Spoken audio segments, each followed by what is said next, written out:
we unmuted? You're good now. Yep. Okay, here we go. Okay, so meeting's called to order. First order of business is the approval of the minutes from last month's meeting. They've been distributed to the committee. Do we have a quorum with our? Yeah. And we have two proxies. Two proxies. And we have several vacant seats. So We have 10. So we're good. Okay. Can you vote on the minutes if you weren't here? What's that? Can you vote? Yes. Absolutely. Because you're here. All right. So anybody have any comments on the minutes from the 2 pages of minutes? The last minutes submitted by Howard.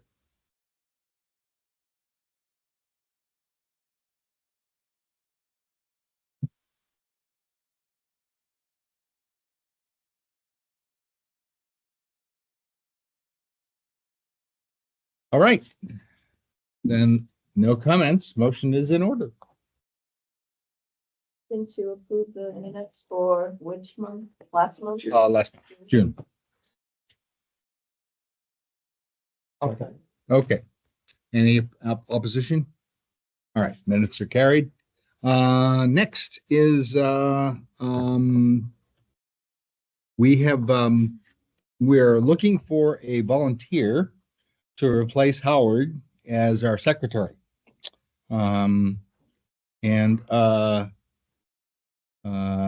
Since Lydia has agreed to take the minutes this time, but says can't really do the secretary job.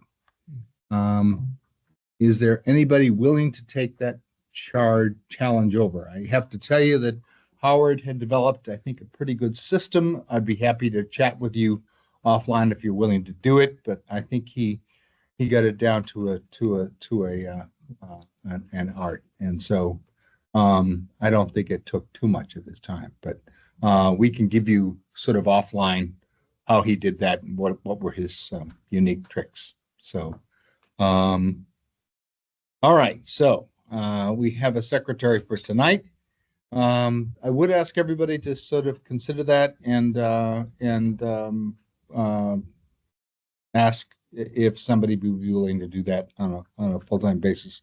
It's easier if one person does it because they've got the templates and they've got the system and all that stuff. So it makes it easier to make happen. But I understand some people's reluctance to take on extra work. So I appreciate that you're with us every month. Okay. And we won't revisit that issue because next month, because we do not have a meeting next month. So we will have a meeting. We'll revisit the issue in September. Next, we are happy to welcome the VDOT guests. Brian Campbell, the planning specialist. Brian, yeah, got you. For the VDOT Northern Virginia District, Nick Niles. Nick, is he remote? Yeah, he's remote. If they can hear me. Yep. Hey, everybody. How you doing? Great. Good. Okay, sounds good. And Christine Sutkowski, and she's the consulting design engineer. And Christine, are you online? I am. Can you hear me? Yes, we can hear you. Thank you. Good evening. And I don't know who's going to be doing the presentation, but the floor is yours. One more person to introduce them. Brian over here. That's Brian Leckie. Leckie. Bicycle pedestrian coordinator. You're the vice VDOT. You're the, I'm sorry, bicycle pedestrian coordinator for VDOT. Well, absolutely. Welcome to you.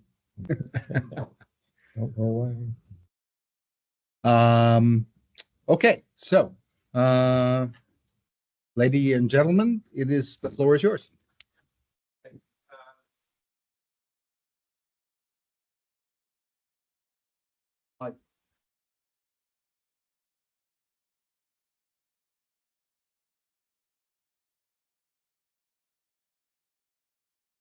Can you guys see the slides?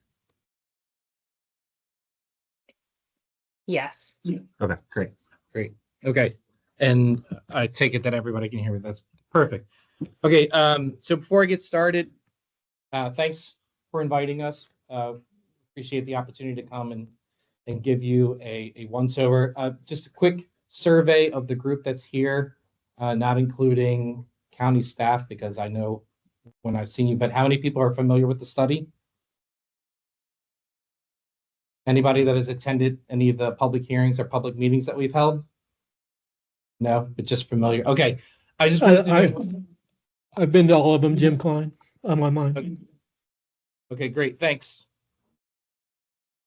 Yeah, so the reason is because there's some general study information slides in here with general study information that I would have gone through a little more quickly, but I'll make sure that I give it its due diligence in going through the slides to get you more familiar with the study and kind of the bigger picture of it.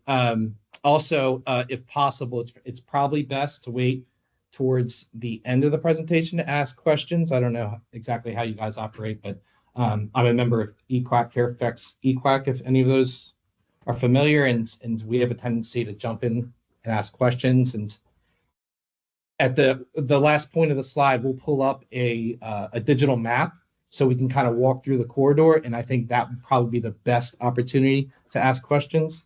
So, But before you start, I looked ahead, and I noticed that you have TSB committee, our committee's comments. Have you briefed us before? no, we received an email from Sean that had some questions. So, John is that's the dog. so sorry. Okay. Okay. So that was our attempt, and for those who have had an opportunity to look at it, so this slide is largely based off of the slide deck that was presented to the general public through our public hearing. Is that you have to let somebody in? So through our public hearing, it's a condensed version. The full version is online. It's not like I eliminated a lot of bulk. Instead of having a number of slides to walk you through the corridor, we thought it would be better to just use a digitized map, and that way we can kind of zoom in and start talking about some of the more pointed questions that were provided to us. Appreciate it.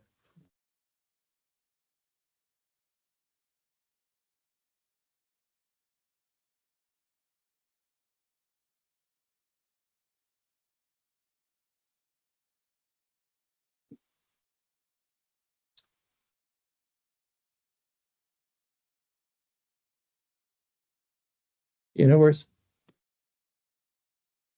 Okay, so this is the studies corridor here. It starts just east of the mixing bowl, for those who are familiar, east of the Springfield interchange, and then extends all the way over the Woodrow Wilson Bridge and ends just east of the Maryland 210 interchange on the Maryland side.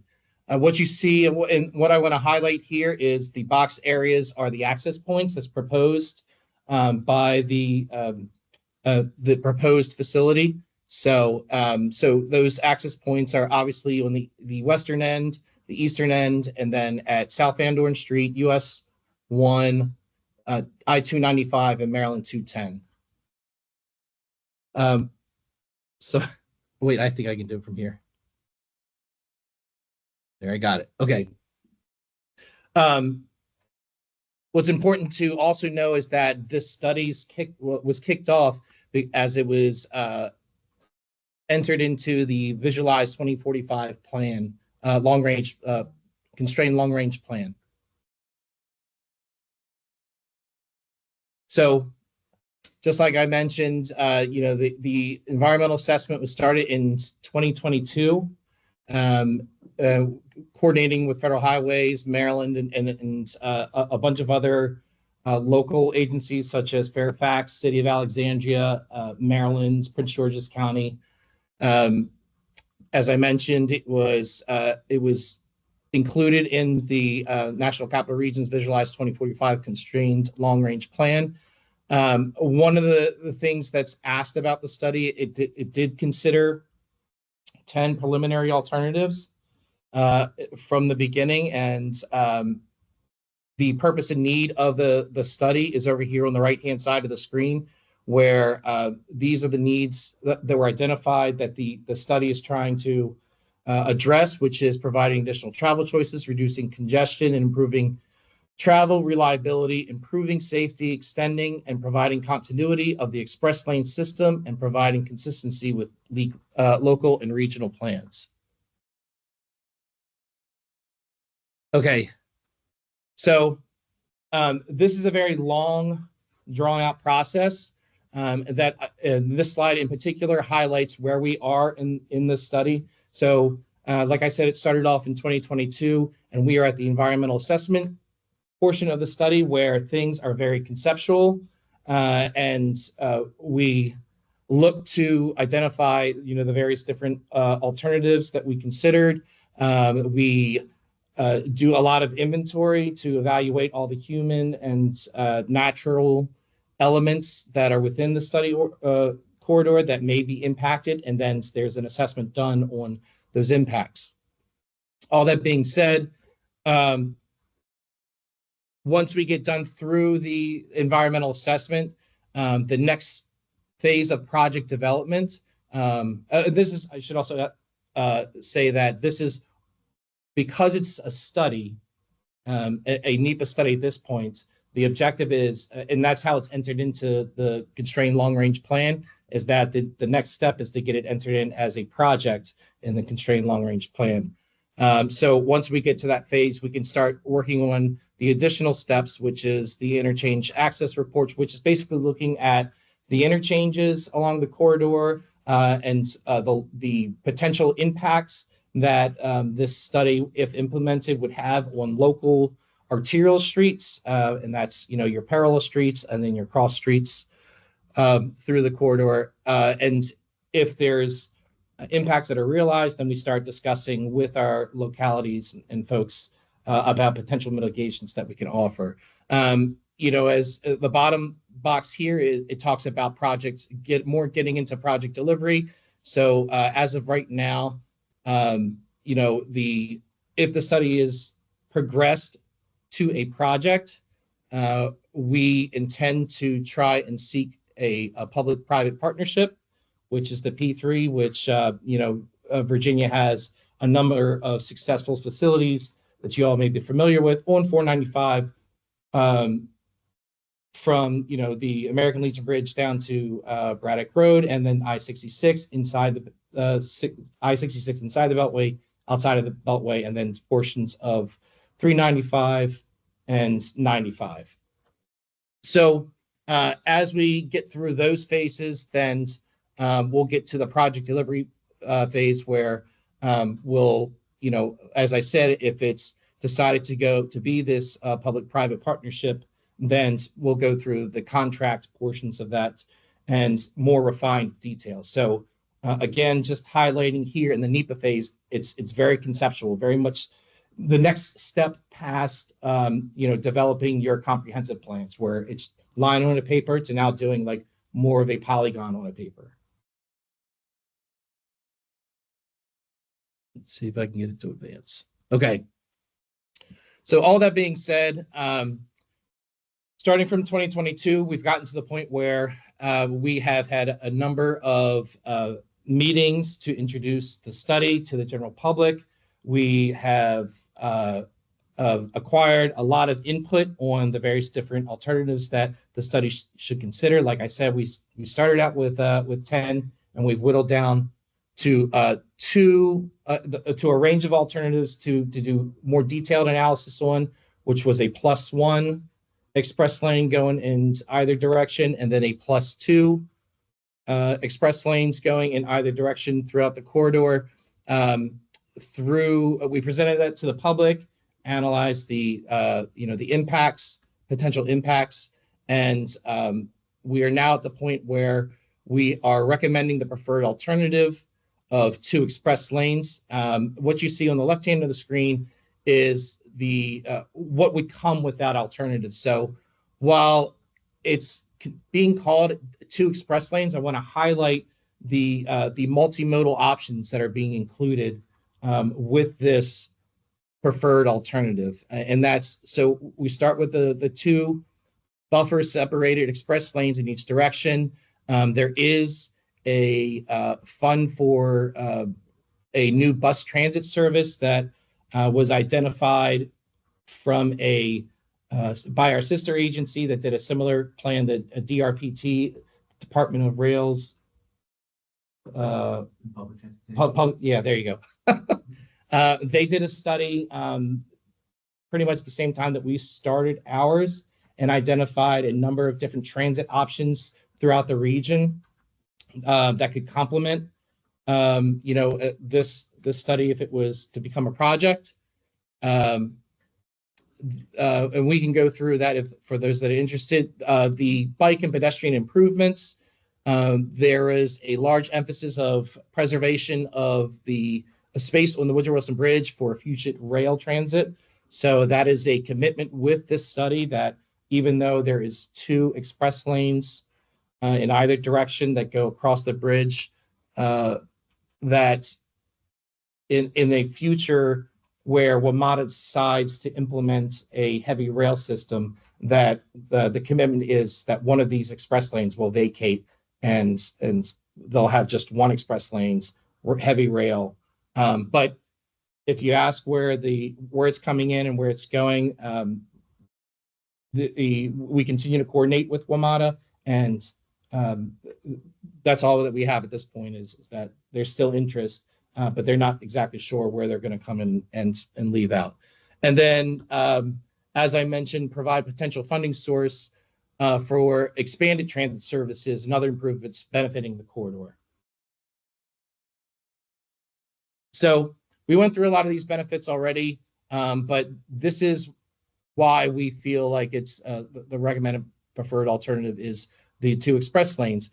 Faster, more reliable travel in express lanes, attracting more buses, carpools, ability to pass slower vehicles in the express lanes as opposed to if it was just 1. So incident management purposes, if any of you have experienced in the hot lanes, if and when there is an accident, provides more opportunity for incident management with 2 lanes.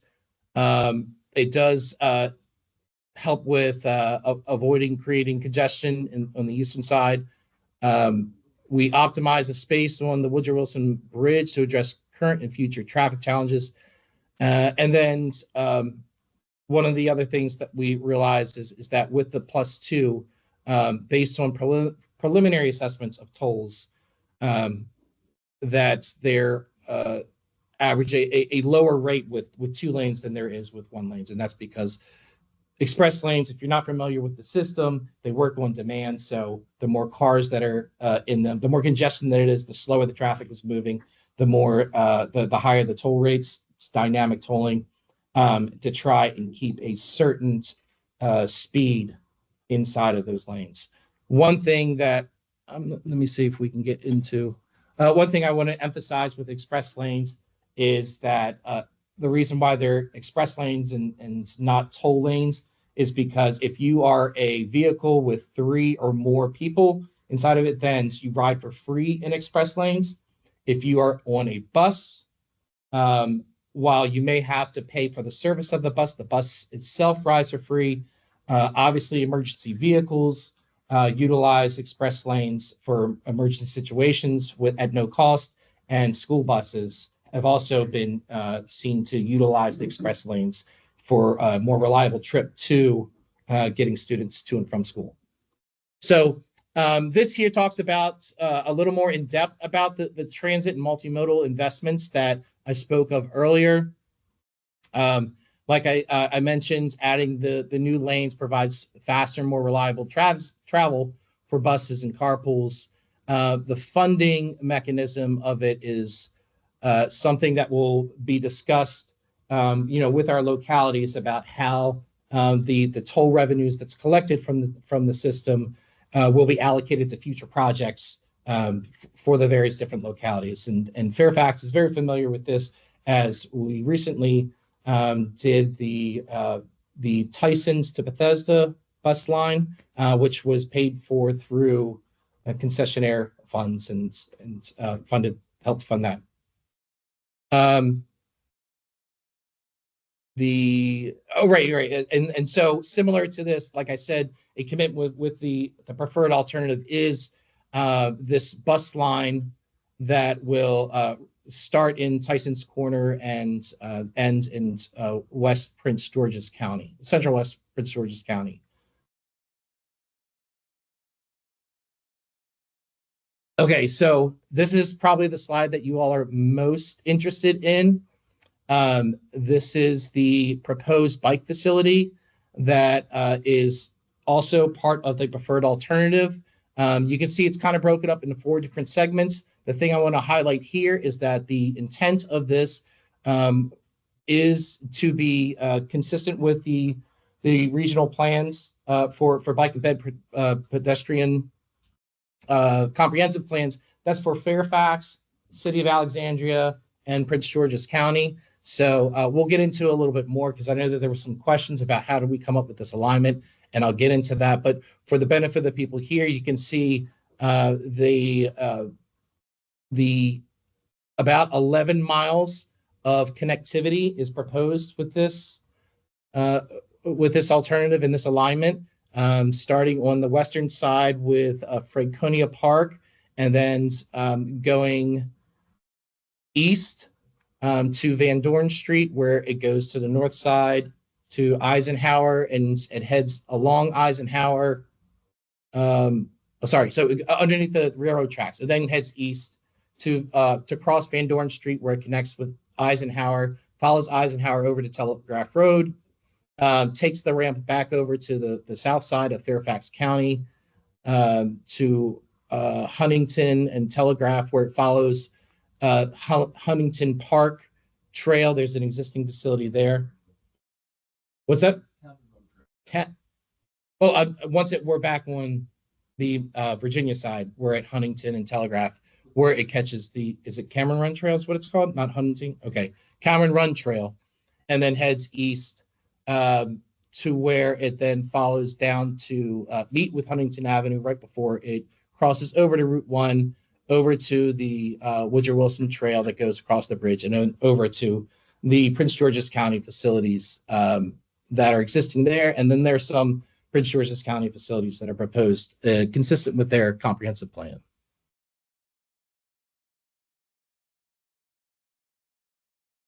Okay, as I explained previously, that one of the commitments is the preservation of the Woodrow Wilson, the preservation of heavy rail. So you can see in the bottom right-hand corner of this slide, the top part is what the facility would look like without heavy rail and 2 lanes across the Woodrow Wilson Bridge.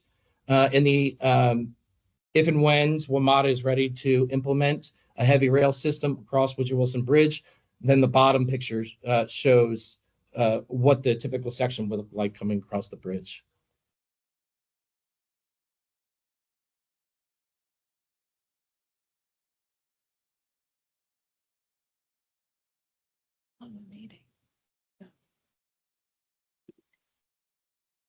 Okay, so the top picture, that's the Woodrow Wilson Bridge that is today, right? Yes. No, I'm sorry.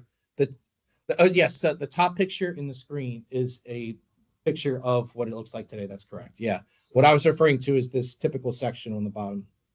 Okay. So this due to Okay. I apologize for those who are at home, but I just want to point out. So this is existing here, this top actual picture. And then you see this black line that cuts across the typical section. So that's what the facility would look like with +2 lanes going across the express lane. And then on the bottom here is if and when WMATA comes in, then we remove one of these lanes, one of the express lanes, and it's just still the same number of general purpose lanes as with the +2 and the +1 in Metro Rail, but it's just everything's kind of moved over. So in here we have 3 general purpose lanes in the local lanes. Same thing as we have up here in the picture, 1, 2, 3. In the through lanes, there are 1, 2, 1, 2.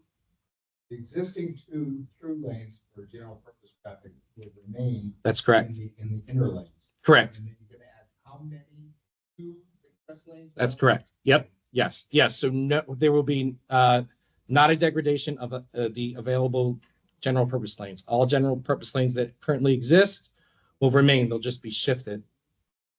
And there's no rebuilding. No rebuilding of the bridge.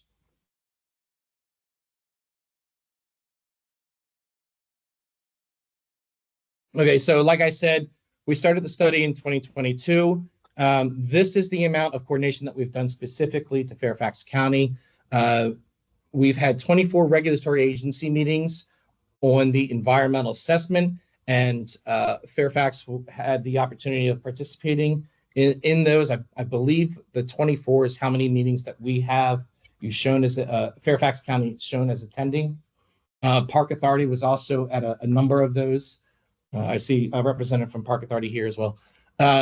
And that was where we talked about the various different steps and where we were in the process throughout from 2022 to where we are now.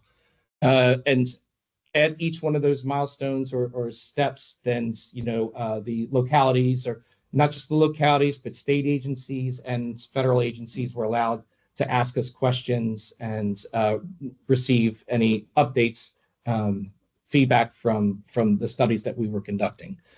As far as stakeholder coordination and public outreach, what I'm highlighting here is the actual public meetings starting at the bottom of the page. In May of 2022, we held 3 in-person meetings, 1 virtual meeting, and you can see the amount of attendees that we had at that first meeting in May. Prior to this May meeting, we did have meetings to brief county that we were coming to the public with this kickoff to introduce the study. We also met with elected officials to make them aware. September 23, same scenario, 3 meetings, 3 in-person meetings, 1 virtual meeting. You can see the number of attendees and the number of comments that we received. Again, county was briefed beforehand and elected officials as well. And then we hit a pause to really do a deep dive into a lot of traffic analysis, given the complexity of the corridor, and really dig into the various different impacts. April 2025, we held 4 in-person meetings to talk about the range of alternatives that I talked about, that +1, +2, and talked about some preliminary findings from some of the studies that we have been doing, particularly as it related to traffic in the corridor 495. You can see the amount of attendees and the amount of comments that we have, culminating in our June that we just completed the last of those meetings, 4 in-person meetings throughout the corridor, 3 in Virginia, 1 in Maryland. We had 380 plus attendees. That says 900, but I believe we're over 1,000 at this point, and processing a lot of that. So unfortunately the comment period is closed. You were able to get some comments in, like these comments were submitted during that time frame, so they will show up on the matrix of comments with responses. That doesn't mean that you can't still submit comments or questions to the study team. We're still open to them. It's just for the purposes of recording it as part of the public hearing process. They won't be submitted as part of that process, but you still can ask questions and receive feedback, answers, responses to any questions that you have. Okay, like I mentioned, we did receive some comments from, I don't know if it was individual from yourself or if it was as a representative of the group, but this was pretty much the themes of what the questions we received were, which is that there was a consistency with Fairfax County comprehensive plans, the 2018 trails plan. And then there were more specific questions like, what is the definition of improvements? What will the facility look like? And then as we go down, How come there's a lack of facility on the south side between South Van Dorn, Telegraph Road, trails and sidewalks that cross. I believe this was specific to cross 495, so how they go under or over 495. And then there was a question, I believe, about safe crossings, particularly at South Van Dorn and Route 1. So the next couple slides will try to address those. And like I said, once we get to, I think the next slide, I'll have some talking parts, but then we'll pause and we'll have to make sure that our Christine Sukowski, who is our head lead roadway engineer, can pull up the digital map and kind of walk us through any particular questions as it relates to what we have here, or if there's any additional stuff that we have. So just so the rest of the committee knows, Howard Albers and Jim Klein submitted these through Andrew.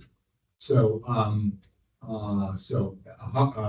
Jim is with us digitally, remotely, but of course Howard is of the committee. But that they had a chance to review this. And this is Jim Klein's district. Okay.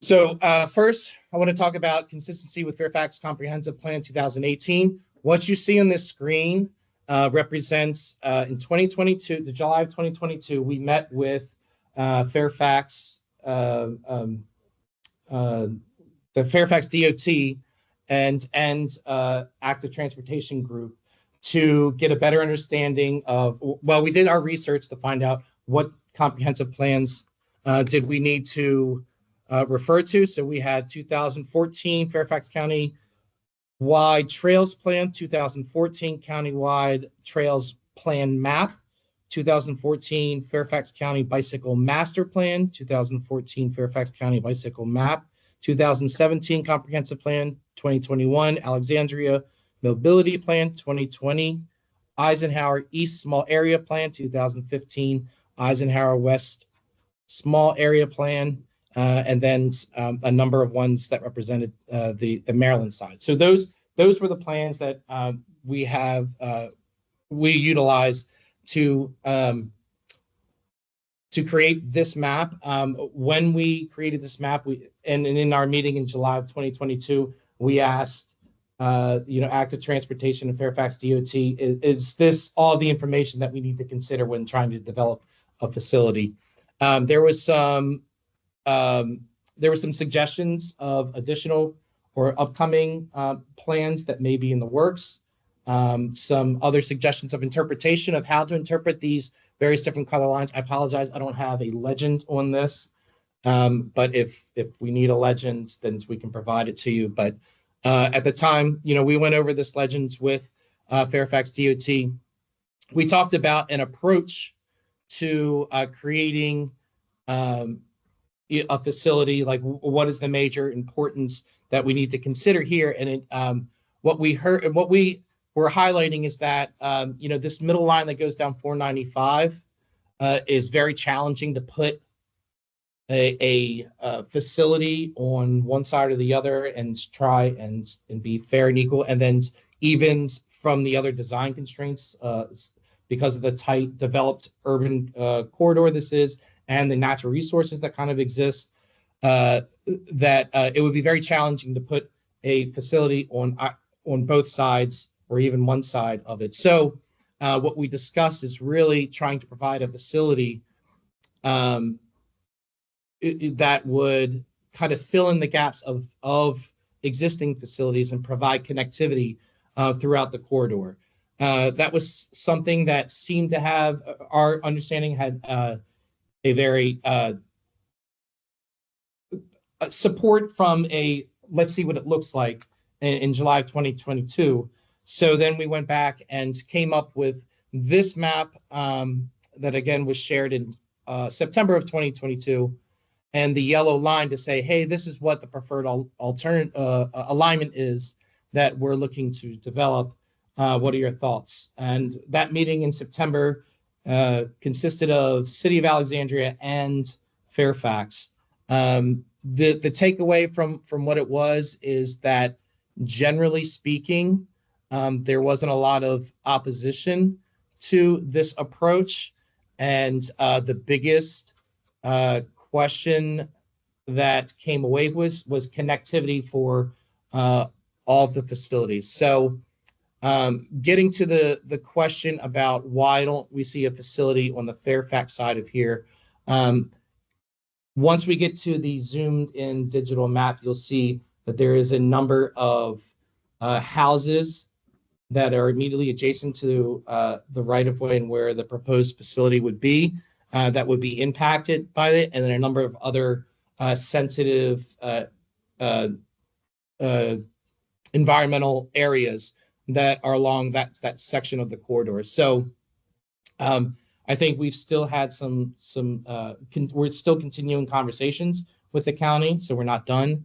But like I said, this is very conceptual, and what we're presenting here is the theme of it. Really, are we on the right path?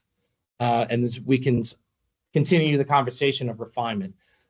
So one of the other questions that was provided to us is, what would the facility look like? This yellow line represents what we believe to be conceivable to be a 10-foot shared use path from, like I said, the western end over in Franconia Park all the way over to Route 1 connecting up to that facility. So it would be one consistent 10-foot shared use path with 2-foot graded areas, buffers, if you will, on the side, maybe slightly larger as needed, and then matching a 4-to-1 slope to meet the grades that are in those areas. So that's what we're seeing this yellow line represent. Okay, I already talked about the southern side from between Van Dorn and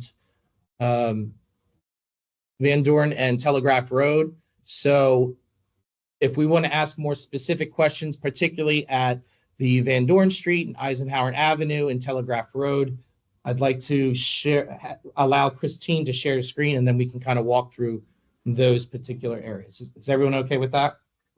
Sure. Yep. Okay. Were those part of the comments?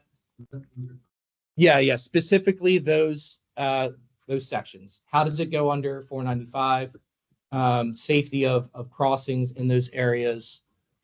Is this Christine here? Yes. I am, but I'm not able to share screen, Brian. Okay, we're working on it. Thank you.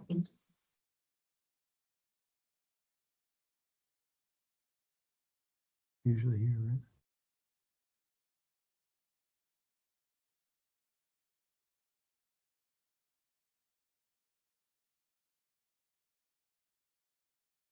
You stopped sharing?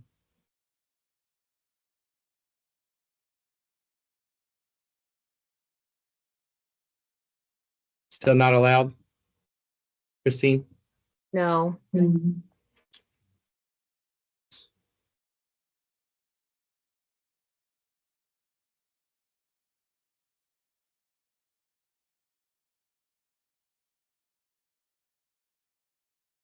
That's, I don't know if that, oh yeah, and guest. Okay. Yeah.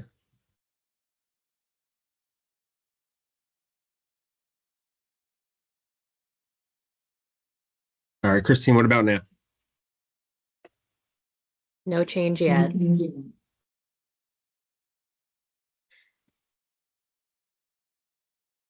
Could I give you the link, Brian, in the chat?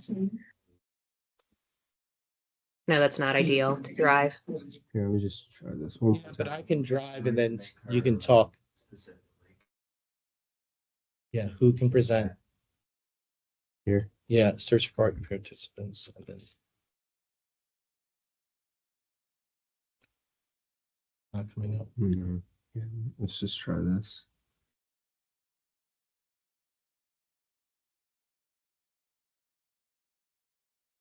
Oh, Christine, what about now? Yep. Okay. Looks like I Awesome. Sorry can. about that.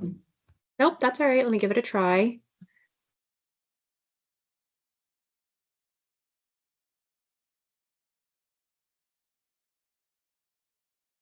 So can you see the screen? If there are people online. Yes, that wanna you raise can see it now. Looks Those good. who are on, if they want to raise their hand and ask a question, am I the only one that can see it? I cannot see. I can Okay. see the screen now. I can see it as well.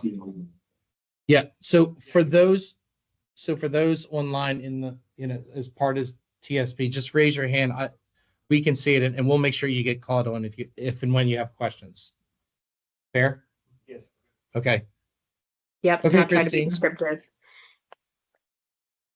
All right, so what I'm showing on screen is the same map that Brian was showing on the slide, but we can zoom in and out as needed. So regarding the legend and what's shown here, the planned or proposed routes are all shown in the dashed line work. Those are various facility types, so it's bike lanes, shared use paths, shared lanes or markings, but again, all planned. The non-dash lines, the solid lines, represent existing facilities. So again, different types, but those are existing. The yellow highlighting, as Brian alluded to, represents the shared use path that is proposed as part of this study or has been investigated as part of this study. So where you see gaps in the yellow highlighting, which you'll see to the east. Just read our stuff. Yeah, there was a bit of an echo. Thank you. Where you see gaps in the yellow highlighting, that indicates a section of existing shared use path that's already out there today that we believe is compliant with ADA requirements or meets our design criteria, at least the 10 feet wide, as Brian was describing. So at this point, we're not recommending upgrades to that portion, but it could be studied in final design. And then lastly, the thin gray lines represent property boundaries or parcels. So you'll see that gets pretty dense as we move towards the east as well. So Brian, would it be helpful to walk through this from west to east?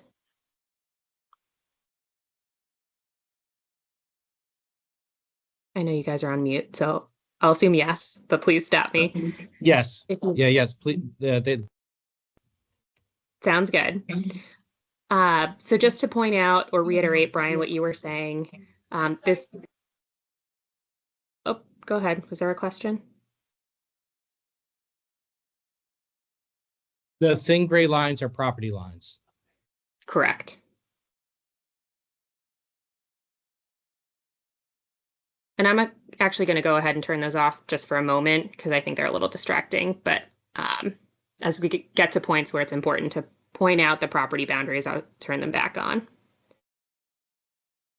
So I'll start at the west end here. Again, the overall project improvements start just east of the Springfield interchange. So similarly, the limits of the proposed shared use path facility start at about those same limits. So again, that yellow highlighting represents the proposed alignment for the new route.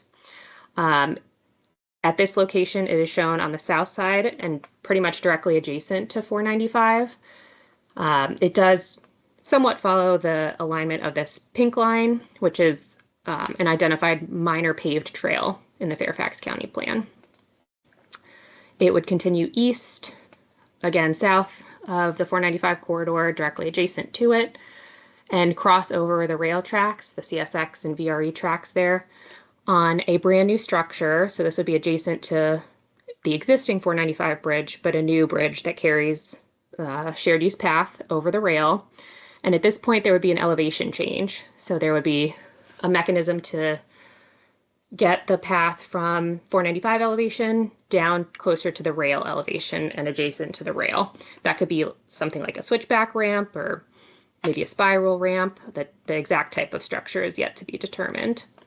And from that point, the route would then cross underneath of 495 to transition to the north side. From that point, the new shared use path would generally follow the alignment of the rail adjacent to it, but with a pretty generous buffer. So really you wouldn't be anywhere close to the rail lines themselves. And there would be the existing forested area providing that buffer as well. It'd continue to the east and at this point meet up with Van Dorn Street. So the thick green line represents the existing path that today is on the east side of Van Dorn Street and crosses under 495. We've shown upgrades to that existing facility, at least through the limits of 495 and a little bit south of it, for a couple reasons. We recognize that the existing path doesn't meet our preferred design criteria for either width or buffer width, but also the existing 495 bridges are proposed to be reconstructed. So as part of that reconstruction, we would upgrade the shared use path to, again, at least 10 feet wide and provide some buffer to Van Dorn Street itself. The overall facility route would continue then to the north, so along the east side of Van. Hey, Christine, Yep. we have a question. Will it cross Van Dorn Street at grade? Yes. So there would be a new signalized intersection at Vine Street, McEwen Drive, to facilitate that crossing. Thanks, Christine. Sure. So it would continue along the east side of Van Dorn Street up to Eisenhower Avenue, and there was this purple dashed alignment identified by the City of Alexandria. Sorry, trying to click on that one. For an enhanced bike facility, we did coordinate with them to discuss what type of facility that would be, and landed on the shared use path again on the north side of Eisenhower Ave. So that would be a brand new separated from the road path on the north side. That would continue along Eisenhower Ave through the Eisenhower Ave connector or Claremont Ave. I believe the developer of this property on the west side is currently constructing a shared use path along their property, so we would tie in with that through the 495 interchange. Again, like at Van Dorn Street, the 495 bridges would be reconstructed here, so we'd have the opportunity to upgrade the existing sidewalk or path that's there to our current or preferred design standards. To the east of the Eisenhower Ave connector is where we're trying to fill in gaps. So there is portions of an existing path along the north and south sides of Eisenhower Ave, some of which is not up to our current or preferred design criteria. So we would recommend upgrades to that facility, and that's where we've identified in the yellow highlighting. Or there may be gaps in the facility itself, so we recommend filling in those gaps. So I'll head further east. So at the Telegraph Road interchange, again, we'd be following the existing shared use path or cycle track alignment. The route, as part of the 495 corridor, we envision to use the existing path along the Telegraph Road ramp that crosses over 495, so it's grade separated, a flyover over 495 to the south side of 495 along Telegraph Road, and then along the south side of Cameron Run. So there was another, I believe, major paved trail identified by Fairfax County, so we're generally trying to follow that alignment and also fill in gaps. So to connect the existing shared use path along Telegraph Road to the existing path through Huntington Park, so fill in the gap on the west side here. And then on the east side, we do divert from the alignment of the major paved trail there, primarily because of private property impacts, but also some grade challenges adjacent to Cameron Run. We would need something like a boardwalk or a structure to make sure that it's not flooded, the facility. So we did identify an alignment for this path that would follow Hunting Creek Road to the east, and then a short segment of Huntington Ave to then connect up with Route 1 and ultimately the Mount Vernon Trail and then the Woodrow Wilson Bridge Trail. So I'll pause here. There are additional facilities in Maryland, but I'll pause here.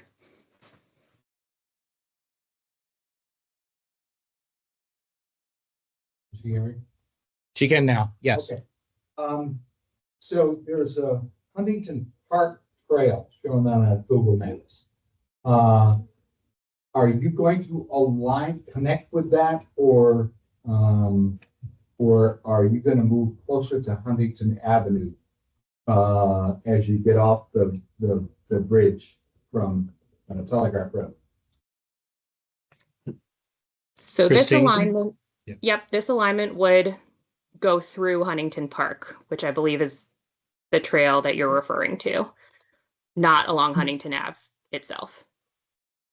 And so the boardwalk is gonna be in that gap area, if you build a boardwalk, be in that gap area between the Huntington Park and Telegraph Road, correct? Correct. That's sort of this area, if you can see my cursor. Okay, and then That's right. online we had Jim Klein. Did you want to unmute and ask your question?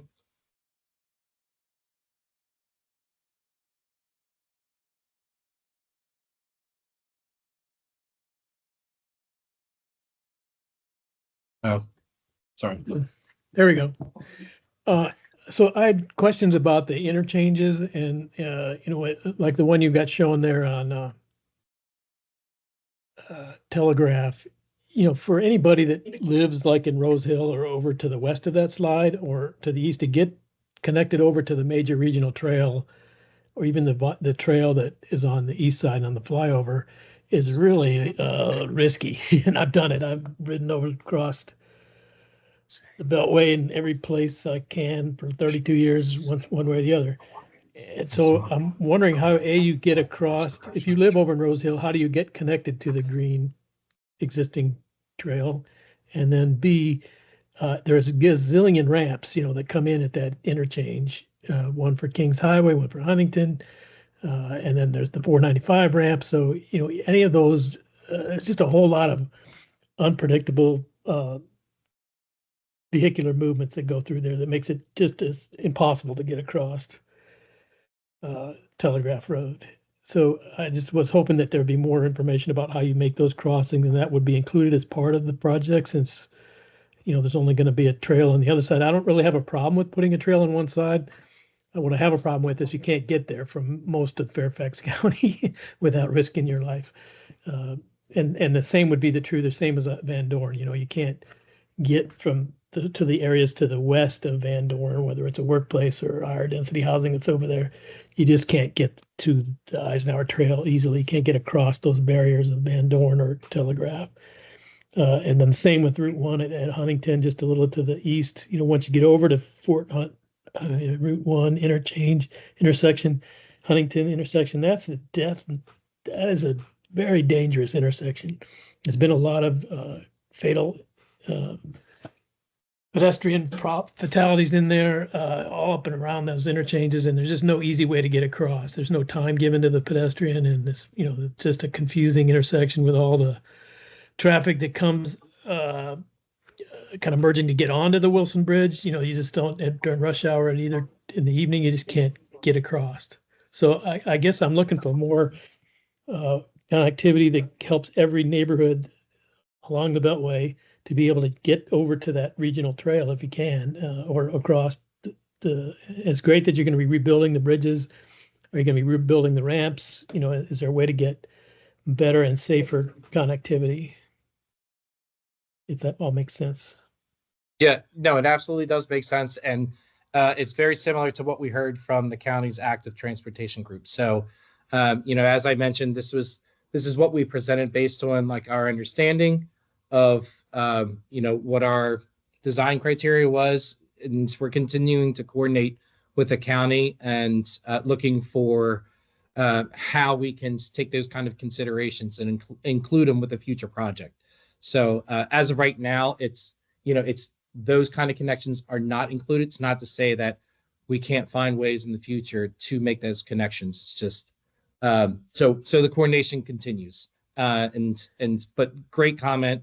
Like I said, you're right in line with what we heard from Fairfax's active transportation group.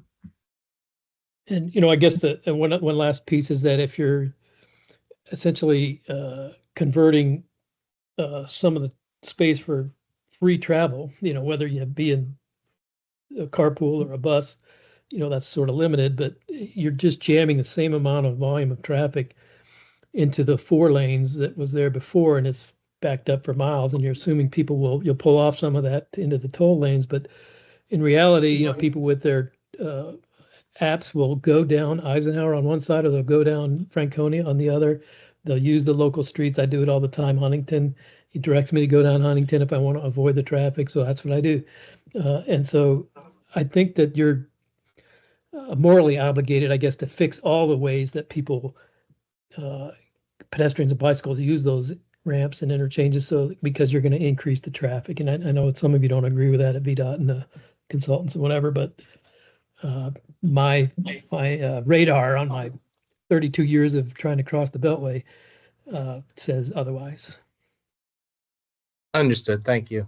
You're welcome. Yeah, as I mentioned, the traffic technical report, which kind of talks a little bit about well, not kind of, it definitely talks about what we have analyzed and modeled for future traffic conditions with a no build scenario and with a this express lane system in it, and what it does to relieve congestion throughout the actual 495 area. And when we get to the point past the NEPA phase, we will get into that interchange access report, which is really where we start to dive in deep to the details of what's happening on our local roads, such as Franconia Road that you mentioned, and Telegraph Road and Route 1 in Van Dorn, and look to see if the impacts as you describe do occur and what kind of mitigation measures can we offer or consider as part of this study, to help alleviate those issues. Okay, But thanks. excellent question. Yeah, thank you.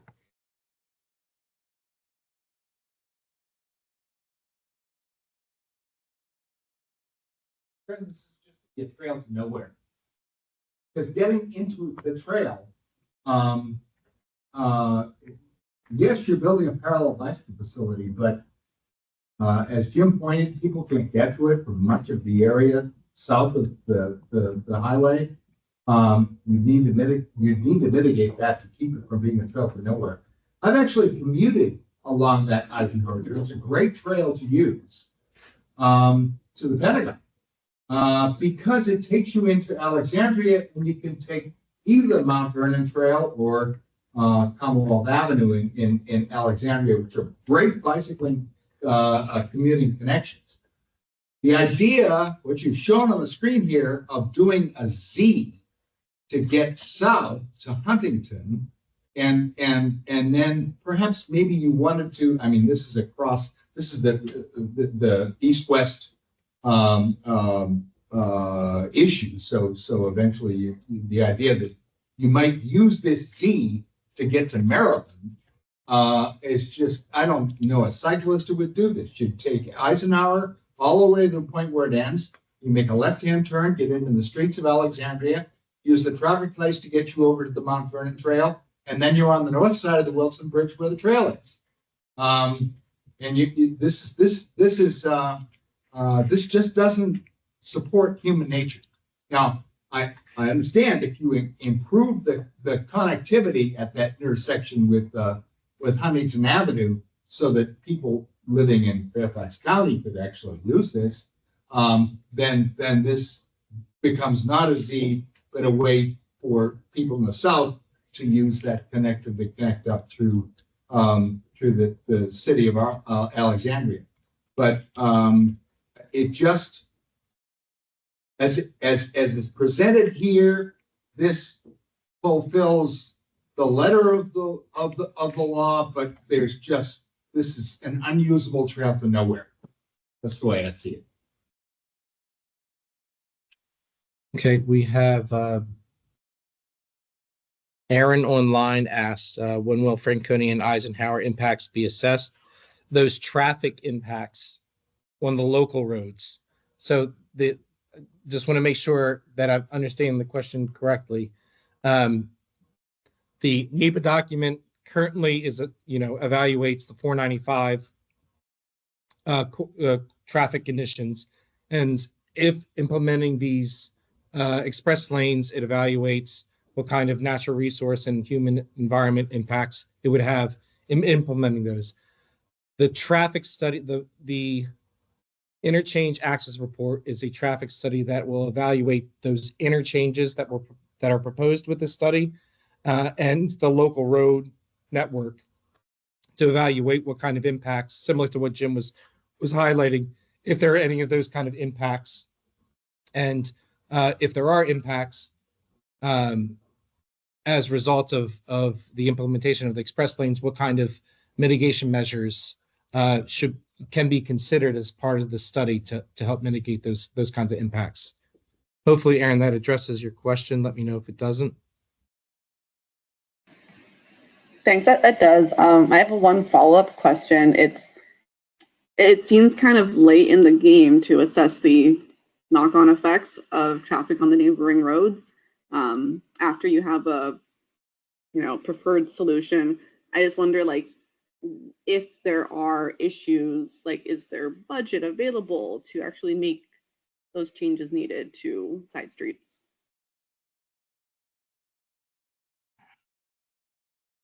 As a result of, if there are impacts to those side streets. Right. Like, I know Jim's concerned that I'm fairly certain that Franconia will see impacts.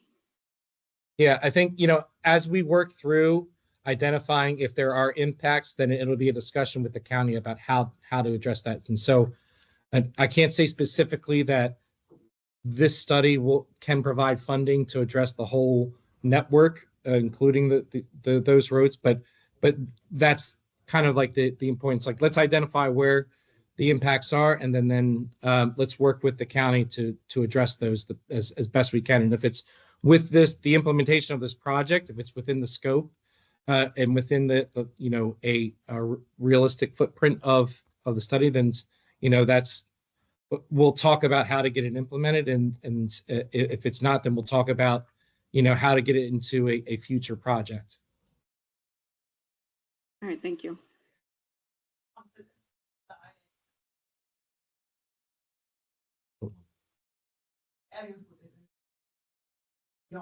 What's the scope of the IAR in each direction? How far away from the interchange on those local roads are you guys required to study? Generally speaking, to like the next road. So, Christine, can you zoom out?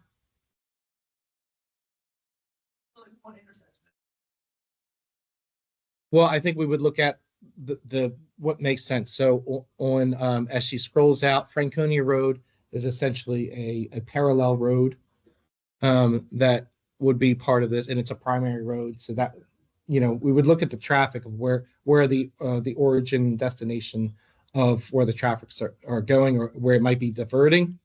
So the assumption here, and again, we'll let the IAR really tell us how far out to look, but the assumption here is traffic, because of the congestion on 495, is diverting to Franconia Road, or they're using Eisenhower. So that will be a targeted area that will be evaluated. We'll be looking at the north-south connections, so Van Dorn and Hey,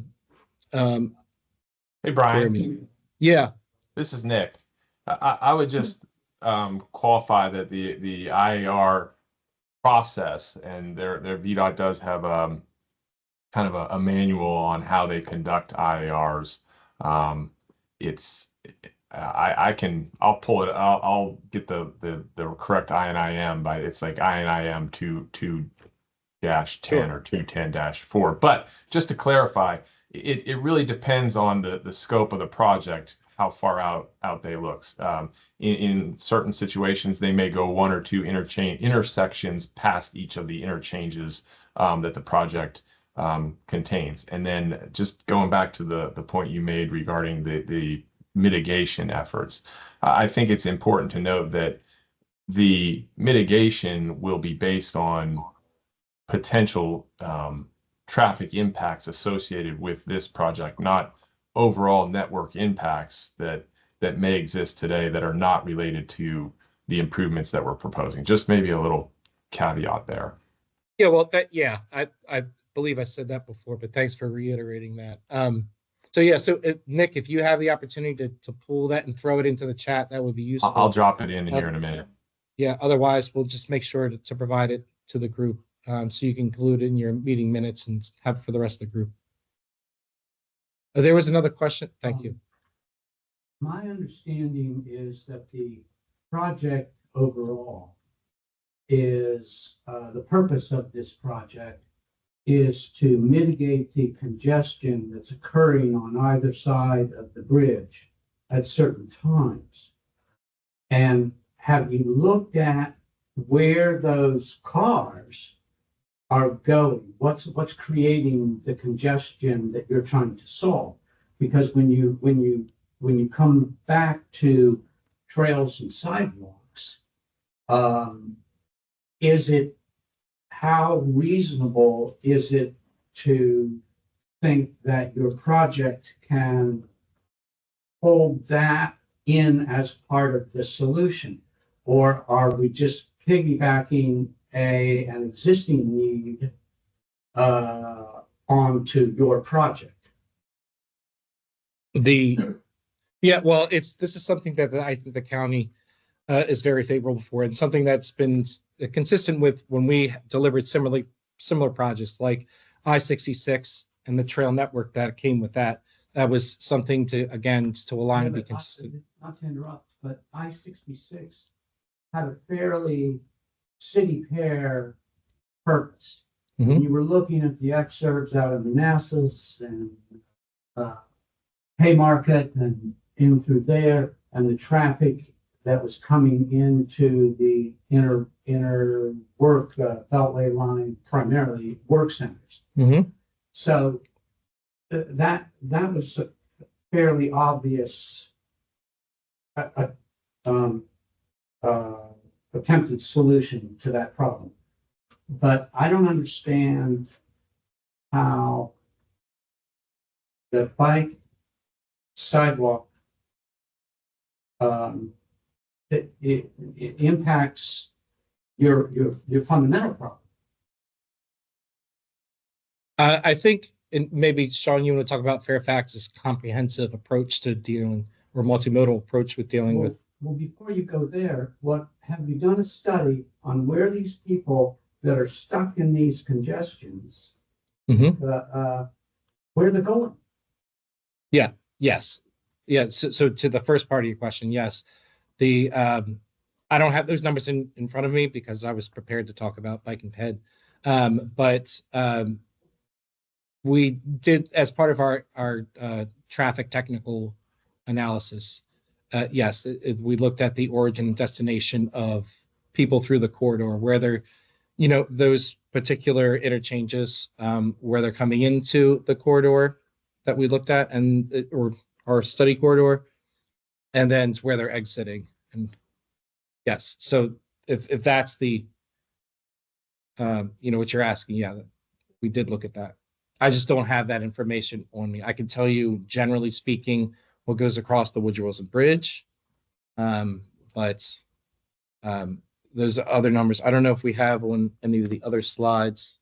So I'm not sure. No, I don't think. Just a question, but is Yeah. there an expectation that a person would use the bicycle facilities in place of the driving across the Wilson Bridge? Is that one of your design goals or concepts, or is there a use case for a cyclist to use this instead of getting on the traffic on the Wilson Bridge, where the traffic you're trying to mitigate? I would say yes. That's part of the multimodal approach to provide a facility that could get people from. How do you measure whether you achieve that? Do you have an actual use case?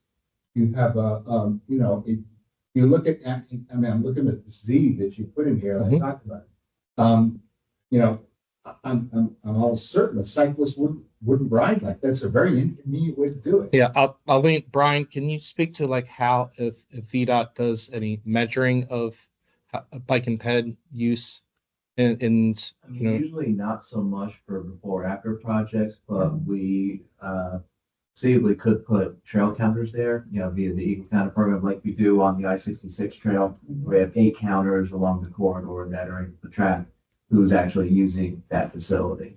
So I thought it could be something. Know that after the fact, but I'm just trying to figure out if there's any way to assess whether or not you'll achieve what you're trying to solve. Would a cyclist use this yellow network here that you want to build as part of the project to move across the Wilson Bridge by by bicycle.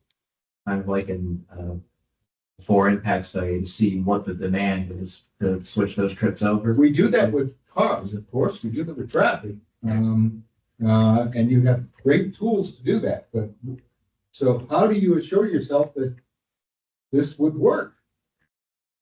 It's gonna be a small percentage of people, obviously, anyway. But one would assume that the logical purpose for adding this to the process, to the project, is for transportation and the bottleneck is the bridge. So the bike facilities have to get you to the bridge, right? And how do they connect to the bridge? Have you thought about that? Woodrow Wilson Yeah. Bridge. Yeah. Thanks, Christine.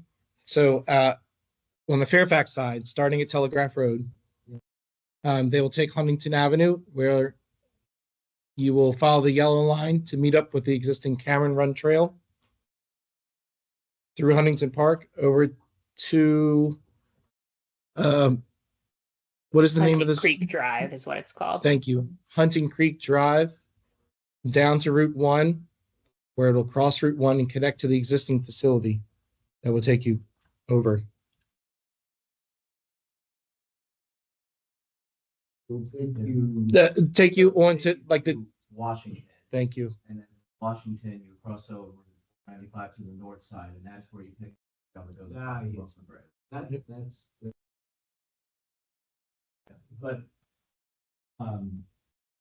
the rest of it is, sorry, I just find it to be very doubtful.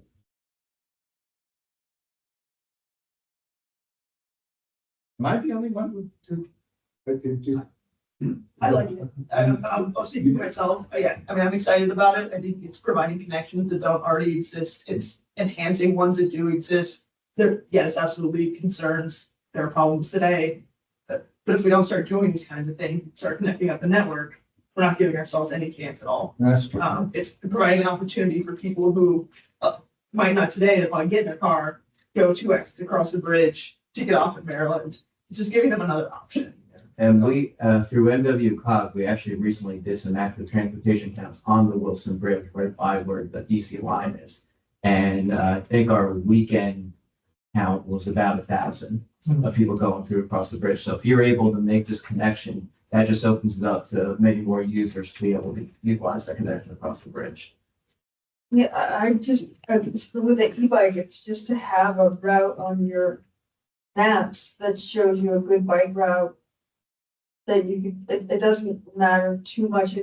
I think if you're an e-bike user and just leisurely riding, if you have to do a bit of zigzagging. I saw a hand raised back there and back here, but beforehand, I just wanted to ask Kevin O'Brien online asked why there's no pink line. I think we addressed that already, but I just wanted to give Kevin an opportunity. Did we address your question? Yeah, can you all hear me? I think my mic is working. Okay, great. Yeah, I mean, yes, I think you answered it. I really wanted to sort of underscore what Jim said about, just some of the crossing points, and it really I'll make a few points here. To this idea of, I too have concerns about the sort of connectivity of this network and the viability of this bike ped network to replace sort of any trips. I think more likely what you ended up with is a more cohesive network can replace sort of local trips, and maybe if we replace more local trips, that pulls some traffic off of the beltway and opens it up more for and can ease some of the congestion. But even then, I think there's some while I don't think that this network necessarily we'll see a lot of Maryland to Virginia or Virginia to Maryland traffic, right? It's just a long distance no matter how you slice it. It could work to replace a lot of local trips, but the key to that is focusing on some of these gnarly crossings. And if anything, I'd love to see more of this yellow line work at some of these gnarliest crossings, in lieu of maybe filling in a longer stretch elsewhere, right? I mean, I'm looking at Eisenhower here. I see all that yellow work. You know, while that's great, and if you can swing that's great. But that's a stretch that's already like rideable, right? It may not be ideal, but it's rideable. What's not rideable is crossing from, I think Jim commented this, like, how do you get from Telegraph, you know, south of Cameron Run west? How do you get into those neighborhoods? Right, like that's where I see this project, like if it's going to be able to do anything to the bike ped network and improve, you know, the bike ped connectivity, it's figuring out those pieces. Like the county, I think, is more likely to be able, or the city, if we're talking about, you know, Eisenhower, is more likely to be able to come up with the funds to improve just sort of a straight section. What they end up struggling with often is the dealing with the interchanges, right? Dealing with the really complex intersections. And that's where I think I would love to see more focus on that and less on, oh yeah, we're fixing Eisenhower. It's like, great, but Eisenhower, I can already ride that. What I can't ride is, you know, a lot of these other spots. Okay. Thanks. Back to the room. Two hands.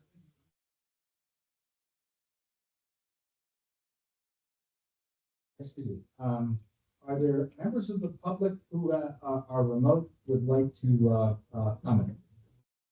And please give your name.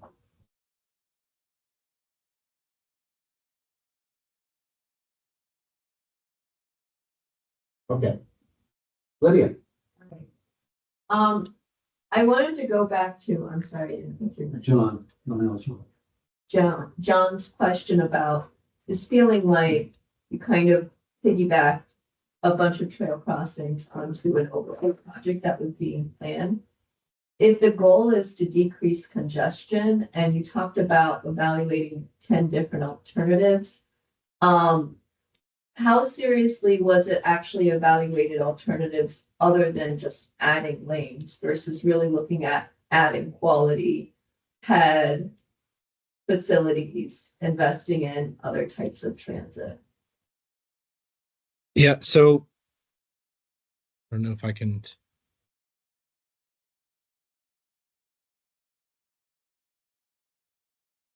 Can people online still see? I hope I didn't. Probably not. I stopped sharing, Brian. That helps. Okay.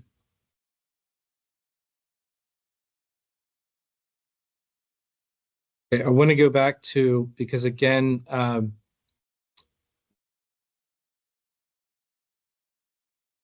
back to this slide here. So what I want to highlight here is that the NEPA study, again, as it was entered into the long range plan, to study implementation of express lanes. So that was the main focus of the study. Now, as part of that, we developed the purpose and need. So these need elements, which was provide additional travel choices, reducing congestion, improving safety, extending provided continuity, and providing consistency with local regional plans. So all of the 10 alternatives, and I don't have those on my hands. Actually, I can follow up with what those 10 alternatives were, but they were assessed, they were weighted against these purpose and needs and scored to how do they address the purpose and needs of the study. So transit was a consideration. It didn't meet it didn't provide as much of a relief to address these purpose and need elements. And so, however, it was, found that it could be rolled into the range of alternatives that were carried forward for further analysis, which is the express lanes. And so that's where these elements of, the bike and ped facility and transit and those options were rolled into this to try and maximize multimodal, solutions in this corridor utilizing this express lanes facility. Does that answer you? That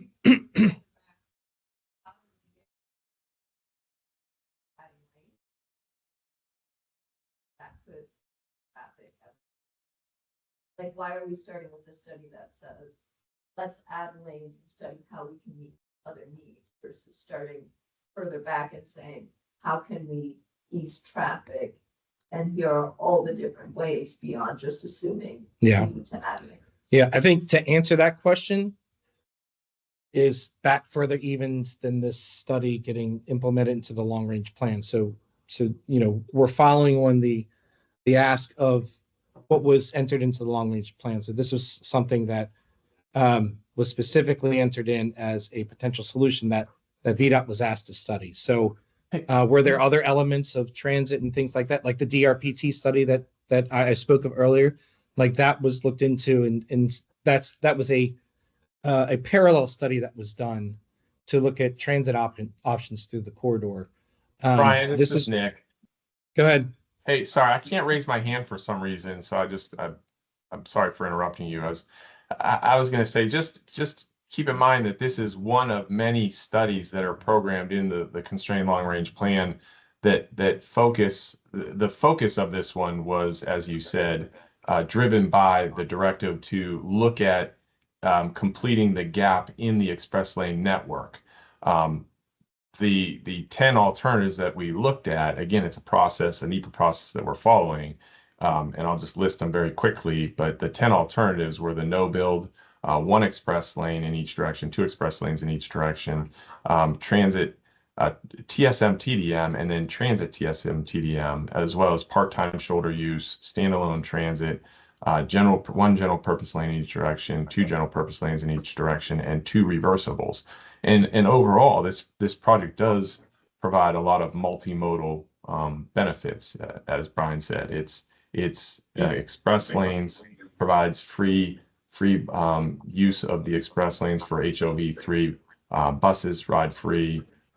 It will potentially pay for bike and pedestrian improvements, and it does include the rail component or transit component that was identified in the DRPT study that goes from Prince George's County to Tyson's. It's the west, central west, Prince George's to Tyson's for a near-term solution. So there are a lot of multimodal components, and there are a lot of other studies that are looking at the different mode types to make a more efficient overall transportation system. So I'll stop there. Sorry. The problem with more lanes is they're completely automobile focused. If you're trying to get from Merrifield to Bethesda, you have pretty much one choice, or to Gaithersburg or to Silver Spring, and that's to get in your car and cross one of the bridges. The purple line around has been started in Maryland, but that hasn't even been considered here. And if you want to go into if you want to go to the MGM and gamble from Tyson's Corner, you pretty much got to get in your car, and you're not offering in this project really a long-term solution that when I was 20, and a short story, when I was 22 years old, my job was to record the I-66 hearings. And at that time, I-66 stopped, ended at Gainesville, and ran to the Beltway. And those hearings were about, should we build I-66 from the Beltway to at that time, the Three Sisters Bridge, which became the Roosevelt Bridge. And an older gentleman, probably who is how old I am now, got up and he said, "Don't build that road." And I thought, this guy's nuts. Of course we need the road. We're congested. He said, all you will do is expand the commuting radius out to the exurbs. You'll change the fundamental way the community develops. And you'll just end up building more and more and more and more lanes. And guess what? 50 years later, he's absolutely right. So I guess, obviously, my position is that we really need to start to look at alternative solutions to our transportation problem. We can't see every transportation problem through a windshield. Understood. Suppose the perhaps the follow-up question on that point is, how can we get a study that would include more either public transit or more bike options? Because if I understand what you were saying is your parameters for this was express lanes first type of thing. So how could we get a study that would focus on either bike trails or public transit? Well, currently, well, it hasn't concluded, but at the same time we were doing this, we had WMATA was doing their study of the blue, orange, and silver line, which they have not concluded. They have not made a recommendation. So that's a WMATA heavy rail study that considers a facility or infrastructure in this corridor. There's our study. Like I said, there's the DPR study. I'm not aware of a kind of like a all-in-one catch-all. Nick, do you have anything to add to that? No, I don't. Yeah. Not this time. Okay. Brian, Yeah, I'm good question. just Heidi. I have some things to add. Oh, great. Thanks, Heidi. Hi, everyone. For those, Heidi is our multimodal transportation manager, planning manager for VDOT. So. Thank you. Yes. So a lot of thoughts on these questions. I will say a couple things in response to the recent questions. One is related to transportation demand management programs in the region and transit in the region. Currently, VDOT and DRPT and localities, including Fairfax, put a lot of funding into demand management programs and commuter services programs to promote carpools, van pools, transit use, including building park and ride lots, HOV lanes, things like that, to try to get people to choose transit and more efficient methods of traveling, including biking too. So I will say there are programs out there that exist across our region that are really robust. One of the things about choosing, having bus service and getting people to choose the bus over driving is that currently the buses operate in traffic and in congestion. So they just sit in traffic like everybody else when it's all general. Currently, there's only one bus route that crosses the Woodrow Wilson Bridge, to my knowledge, and that's one route. And that was made possible by a public-private partnership funding with the casino. And same with 495 on the American Legion Bridge. There were no buses that currently operated across that corridor because it just sits in traffic. But now with the 495 Next project, there is a bus service that runs. Currently, not a lot of people ride it because it's still sitting in traffic, but express lanes or HOV lanes or hot lanes allow for buses to travel fast and free and build up that transit ridership, not just vehicular ridership, but build up that transit use. And in the future, potentially metro rail.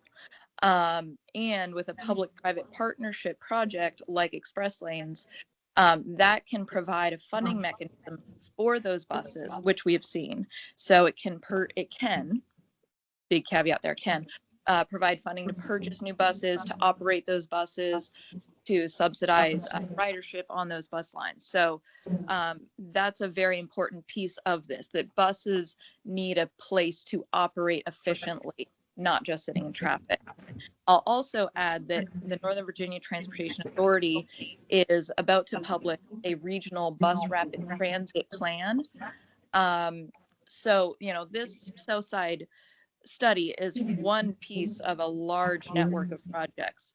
There is probably going to be a lot more bus rapid transit in the region, which is, you know, buses operating more frequently on dedicated lanes.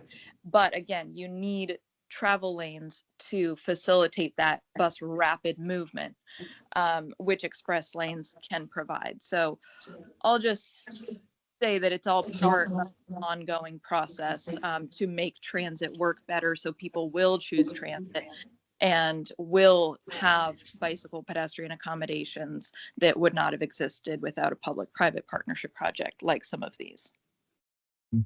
Thanks, Heidi. Appreciate you weighing in there. Yes, yeah, fine. I had a thought response something like half an hour ago. I was tried to kind of like collect thoughts in response to different things. I try to get them all out as succinctly as possible. One, I completely agree. Adding one more lane doesn't solve congestion long term. I think most people in this room agree with that. I certainly feel that transit and active transportation are capable of solving these problems in our region. That being said, I will say that the express lane concept is definitely a plus for me. It's actually how I got to this building tonight. I came off Metro and took a bus connection to the Monument Drive Transit Hub at Fairfax Corner, which uses the express lane on I-66. And then I biked from there to here. I gotta say the express lane connection, it rocked. Like it was 10 minutes and it was traffic, you know, the same good feeling that you have whizzing by traffic on Metro on I-66. I had that in the express lane on the bus as well. I chase that feeling when I'm, you know, yeah. But on the bike and ped aspect of the project, I just want to sort of stretch open sort of the aperture for how we consider benefits for this on the point about sort of like how will this specifically sort of achieve substitutions of taking someone out of a driver's seat on active, right? A very good friend of mine lives in the neighborhood where this is taking place, and so I've been messaging him as we've been having this presentation, and he said, like, you know, he's not taking trips to MGM often, but he says, you know, in addition to commuting to his job, which is not in the study area, on his bike, he also sort of takes local trips in the neighborhood to parks and playgrounds with his kids. He's got one of those trailers, and this would help, you know, filling in those gaps would help him do that more safely, and like Kevin was saying earlier, would, you know, improving the crossings would really be a huge plus. And then the other thing is he sort of expects that people in his neighborhood and other neighborhood, you know, sort of nearby neighborhoods would be able to connect to Metro and the stations that are sort of on this corridor more easily. If there's one continuous trail that stretched, it looks like almost to 395 all the way down to the MDT, which he takes often as well. Thanks. 10 minutes before, well, I don't know what time you guys are. Do you end at 9? We end at 9. Okay. And, So roughly 10 minutes left. So We have always book other business in case, but this is a very important presentation, so we'll just use it. Unless anybody has any objections or issues. Let's continue our fruitful discussion. Well, as a cause, you down selected from, you said 10 to 2 build up. What was your measure of effectiveness that you used to select the 2? back to that slide. Nick, can you speak to that? I think that you had the slide. If you go to measures of effectiveness for the 2 express lane alternative, you can go to the many traffic benefits as far as travel time savings, reduction in congestion. Just I don't have the numbers in front of me, but there you got it right there. Indicate, that's not all of them. Additional capacity to manage roadway. But the 2 express lane alternative across the entire corridor reduces congestion, improves travel time. I think it's 90% faster travel times, going, is it east from Maryland to Virginia, and 25% faster times from Maryland or from Virginia to Maryland in the PM. It has roughly carries 2,000 more people than the no build alternative, and more than 600 people than the one express lane alternative. So there's a lot of those are a lot of the metrics that were used to select the two express lane over the one express lane and the no build. And I assume that this was some sort of simulation you used to do that, is that correct? Modeling, yeah, there was traffic modeling that was. Traffic modeling? Yeah. With that traffic modeling, if you analyze it, help you validate some of the discussions you talked about, perhaps people moving to bicycles to use local transportation, taking themselves off of the road. I mean, I would agree that those are all possibilities. Were bicycles ever part of the simulation? I don't know the specifics of Yeah. but the model does take into account the regional COG model that takes into account the development, people, vehicle. It has a lot of inputs into it. I don't have those off the top of my head, but we'd have to maybe take a look and see how it accounts for bike and pedestrian facilities. I believe it accounts for various different kinds of modes, but yeah, like Nick said, we'd have to dig into and talk to our traffic folks to find out exactly which particular modes, and if one of those modes included bike and ped. Right, but it's okay. This is the COG model. I'm sorry, I'm professor of operations research at George Mason, so I am well familiar with the potential for using various traffic planning. And so I think the answer is no. We would not have, it doesn't have that level of detail that it would allow you to see what improvement you got by creating a facility for people to use a bicycle, even in local transportation. I don't believe that it has that level of granularity. There are models that do, but you don't. I have a sort of an alternative. What would Copenhagen or Amsterdam, what would their approach to this problem be? In other words, if you went to a city somewhere else in the world where bicycle and pedestrian transportation and some, to a lesser degree, public transportation is the primary mode of getting around, how would those people see this problem? That's an excellent question. I don't know if I'm the person who can answer it. Heidi, I don't know if you have anything to say to that. That seems did you catch the question? I did. I think there are a lot of cultural factors that are very different between Copenhagen and Prince George's County / Fairfax County. I won't venture into, guesses or details, but I think it's a good thought exercise, but I think there are just vastly different lifestyles and realities between those two situations. Land use development patterns over 1,000 years or so versus the last 40 are very hard to compare in terms of particularly the density of land uses too. It's very hard to compare that. And but also, like Heidi said, there's a lot of cultural factors in that, and also where some revenues are also dedicated toward. I mean, having been to Amsterdam, I mean, it's bike lane central. You can't go anywhere without being almost getting run over by a bicycle because it's so popular over there.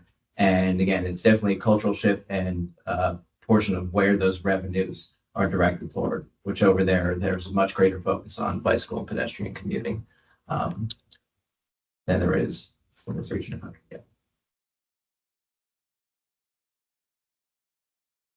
Sure. So we have some, or I think maybe just one, highway in the region that's toll such. I'm talking, so 66 inside the Beltway, right? Certain times of day, it's toll or HOV only, depending on which direction you're going. And I believe that one is not. As I'm just thinking about public-private partnerships, I think that one had a good chunk, or most or all, is earmarked for certain local funding priorities, mostly related to transit and active transportation projects. I'm wondering if is public-private partnership the only way that we envision that these express lanes get built, or is there potential for having more control over the revenue that would come from an express lane? The estimated cost for this project to construct is $1.4 billion to $1.6 billion. So if Virginia can find a way, to fund that, then that's a consideration. If that presents challenges, then it has to evaluate all of its opportunities to provide, Yeah, I think what I'm hearing some of too from the group here is that we understand the scope of the study as it's defined, and that is what it is. I think some of us, myself included, just take issue with what's in the long range plan and starting from the point of extends express lane connectivity. Yeah. Understood. So, any other pressing issues? We're approaching our list. One question about, the line on the alignment map. I think it's at the end of the presentation. Is the red outline, what is that outline? Christine, do you mind sharing again? Sure.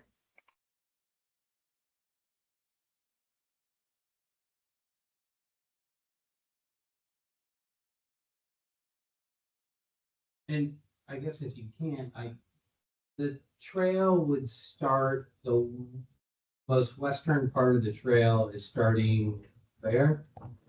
Is it Groveton Park, Franconia Yeah. Park? Yeah, but the express lanes are gonna tie in all the way to the mixing bowl? No, they're going to start just east of the mixing bowl, pretty much. Yeah, do you see where Christine's cursor is showing right at the 495 symbol? Yeah. Yep, right there.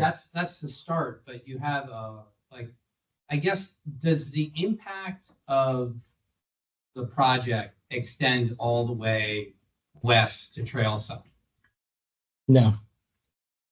No, no, it does. I think originally when we had discussions with Fairfax DOT and whatnot, there was an evaluation of looking at carrying the facility over to Trailside Park, but that's 2 more parks and a lot of right of way. So there were a lot of environmental impacts that came to the conclusion that the best way to avoid and minimize is using Grove Point Park, Franconia Park here. So that's where it was selected to start. Okay. And again, the actual express lanes facility, as Christine was highlighting, pretty much aligns with where the facility would start there. Okay. Yeah. Are you, do you have to negotiate with the railroad, or do you have right of way? How do you build along the railroad? Is there, does VDOT have property? We actually, yes, well, let me say, we're having discussions. So just like we have to coordinate with Fairfax, we have to coordinate with CSX and BPRA. And so those conversations are occurring. Yeah.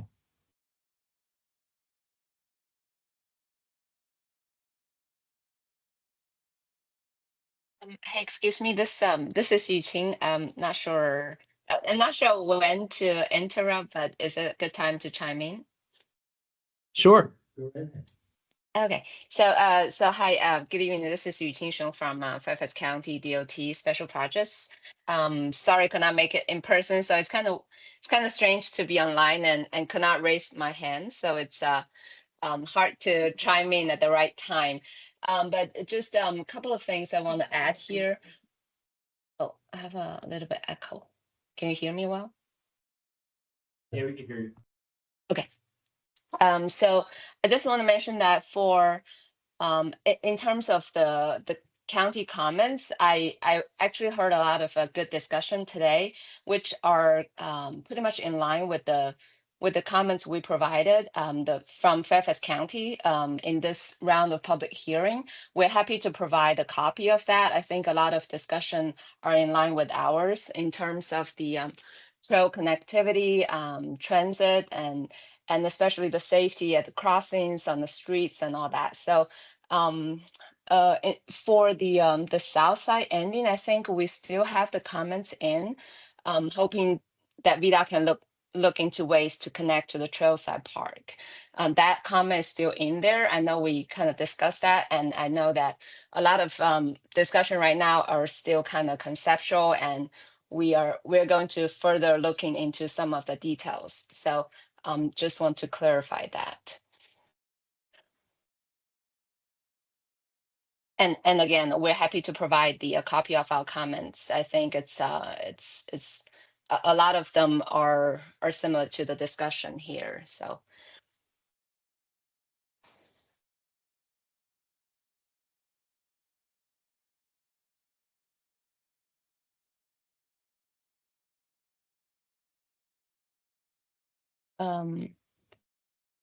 Andrew or Brian, I think you're still muted if someone's talking in the room. Sorry, just unmuted. Okay. Sorry. Thank you very much. We got that. One other thing, I'm looking at the mixing bowl. It's outside of the scope of the project, correct? Yes, that's correct. So there's no possibility of, it's a huge barrier for head bikes in the county. No possibility of mitigating that using this project at all. It's beyond hope, I guess. I can say it's currently not included with this alternative. I'm looking at that, I guess it's not CSX, it's Norfolk Southern underpass under the 395. And boy, that would be tempting to, if you're gonna build parallel bike paths, negotiate with the railroads to do that. That would be really nice for cyclists, but I guess that's too much to ask.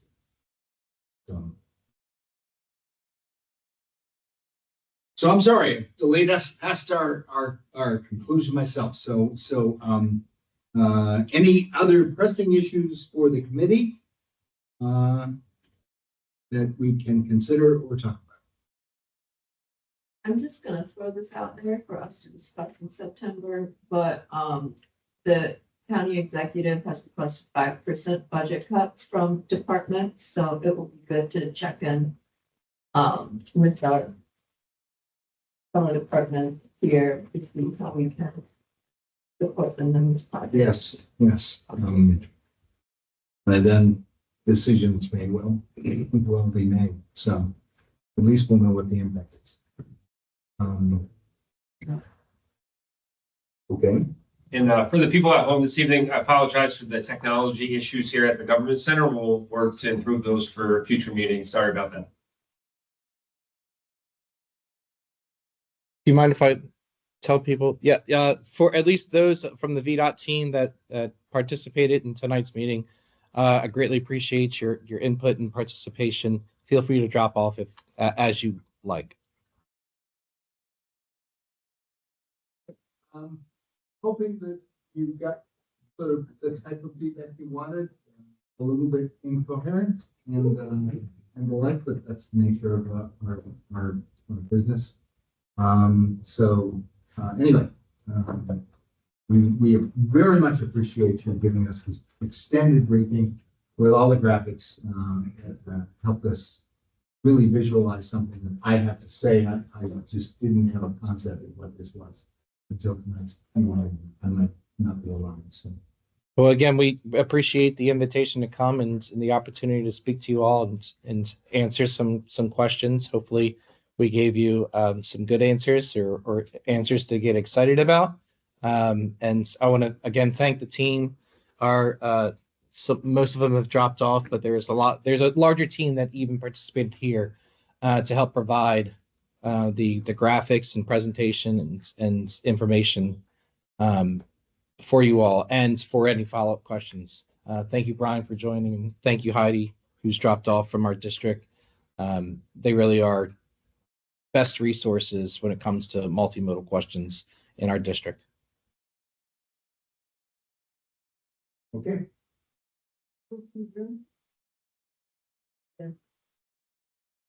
We adjourn at 9:08. Thank you very much. Thank you. Thank you, everyone.